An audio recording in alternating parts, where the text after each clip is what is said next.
This race, it just gets weirder and weirder.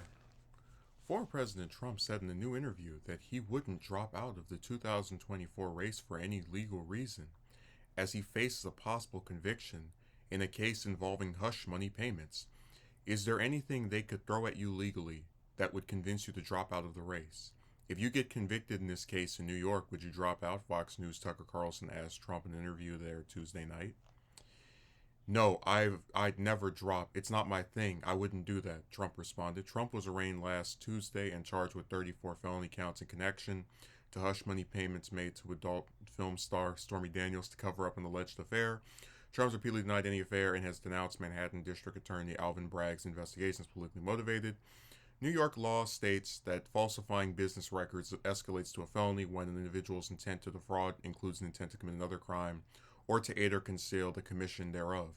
Each charge carries a maximum 4 years of jail time, but experts said the first-time offenders rarely go to jail over similar charges. Trump also took the chance during his interview to troll President Biden on election remarks he made during an Easter event at the White House, where the president told NBC's Al Roker, "I'm planning on running, Al, but we're not prepared to announce it yet." A part of Biden's comments were inaudible, which is where Trump decided to take aim at his likely 2024 Democratic opponent. "There's something wrong," Trump said in an interview when asked if Biden would run for re-election. "I saw his answer today on television. It was a long answer about the eggs and this and that. Look, I don't think he can." So, I was one of the people who really didn't think that Trump would ever face any legal consequence for anything he does, just because we know in America there's law for poor people and there's laws for everybody else. Um, I've tried to avoid talking about this because it's just I'm not interested in, I guess, his legal issues and things of that nature. What I am interested in is mentioning something that I've talked about a little bit before, which is that Trump, for the last,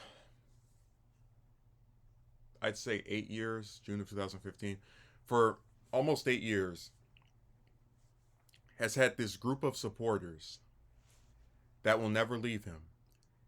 And they're a big part of the reason why, when you look at polls, DeSantis, for as much as people try to prop him up and say that he's the second coming of Reagan or whatever, he can barely register even 30%, let alone the 40 or 50 or even 60 that we've seen Trump in some polls at. So I have no doubt in my mind that in the event that he was convicted and in the event that he was sentenced to, which I don't believe will happen, but if he were to hypothetically get convicted and actually have this be something that now he's got a criminal record, I don't see them dropping their support of him. I think what's going to keep happening is, regardless of which way this goes, whether he gets convicted or acquitted, you're going to see people on the right say that it's all politically motivated. They're trying to get him over, not liking him. Just they're going to keep saying that this is something that is motivated just to stop him from being a candidate for president. Which I do think is dubious because he's had other legal issues before. Well, whatever. We'll let that one slide. It's so hard to predict what's going to occur here, but I don't see his base leaving him.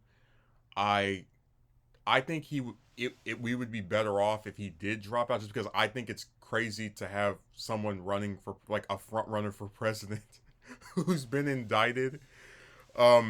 Or really a front runner for any office. I'd feel just as strongly if it was someone running for congressman or senator or governor, any other of these other positions. Just because, like, when people get accused of assault, right, of the, of a certain variety, those, for the most part, are people saying 5 years ago, 10 years ago, there's no actual, like, litigation attached to it. The idea that the front runner for the Republican side is going to be, for the foreseeable future, having to deal with charges related to this case while trying to mount a successful presidential bid, probably is not in the best interest of the Republicans or the electorate. Um, like I don't see where the Republicans are benefiting. I know like Trump was able to fundraise for himself. But I'm saying in the long term, if he were to get the nomination and then there's a whole year of him running against Biden, or I guess a summer because it's like 4 months till November, I don't think it'll be productive to have him going back and forth between a trial or criminal charges and trying to convince people. And it's like, how are you going to be the law and order candidate and you've been indicted? But like I said, I think he'd be better. He would be doing everyone a favor by dropping, especially those Republicans polling at 2, 4, 5%. But do I think he would under any circumstance? No. So this is just a really crazy time. Like I still can't believe he actually was indicted, just because it feels like every time they try to get him with something, his plot armor seeps out and he's able to dodge it. And he still may dodge this. He still may be acquitted. And if that's the case, then well, it really will be a setup for a Trump Biden rematch. Even though, like I said, I do think that if he runs against Biden again, assuming that Biden runs in the first place, because that still is not entirely clear, you're going to have Biden will be a complete buffoon if he doesn't at some point during a debate say, you can't be the law and order candidate and be someone who's been been indicted and has this ongoing, if it is still ongoing at that time, just like he has to make some claim of hypocrisy between trying to be the law and order candidate, because they always say, oh, the Democrats want crime, and then you've been indicted. So I hope he uses that against him.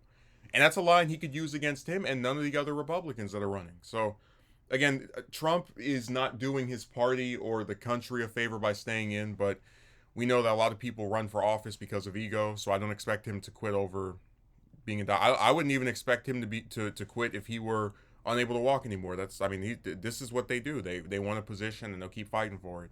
And there is something respectable about that, but it's also going to help the Democrats, because a lot of independent voters do not want the stink of, oh, you've been indicted, you have a criminal record, so we'll see.